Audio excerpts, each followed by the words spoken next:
Vous avez fait la guerre, la Seconde Guerre mondiale, vous avez été en Indochine, vous avez participé à pas mal de campagnes militaires. Qu'est-ce qui vous a le plus frappé dans toute cette carrière?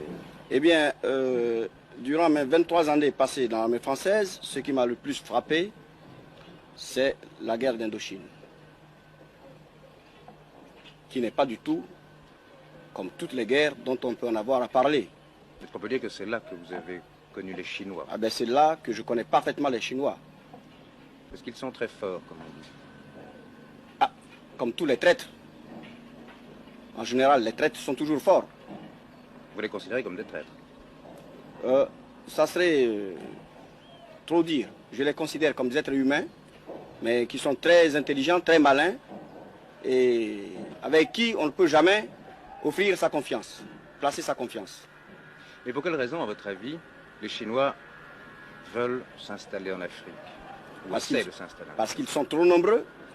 Ils sont 780 millions cette année, et l'année prochaine, ils seront, en 1970, ils seront 1 milliard. Donc il leur faut de terre pour s'installer. Vous pensez que les Chinois sont un réel danger pour l'Afrique? À mon avis, un véritable danger, plus que jamais.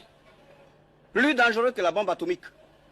Parce que très souvent, les Chinois ont des arguments un peu raciaux. Ils disent aux Africains, nous sommes, vous et nous, Chinois, des gens de couleur. Est-ce que ça n'est pas un argument qui a une portée? Vous voulez que je vous dise une chose? En Indochine, un Vietnamien n'a pas le droit d'épouser une Chinoise. Donc déjà, entre eux, ils interdisent que le Vietnamien épouse une Chinoise. Comment l'amitié ne peut se nouer que par là? Comment voulez-vous qu'il y ait une amitié créée entre un Chinois et un Africain, alors que le Chinois, du moins les Vietnamiens, disent que l'Africain c'est le Taïden, c'est comme le chien. Ils traitent les Africains de chiens.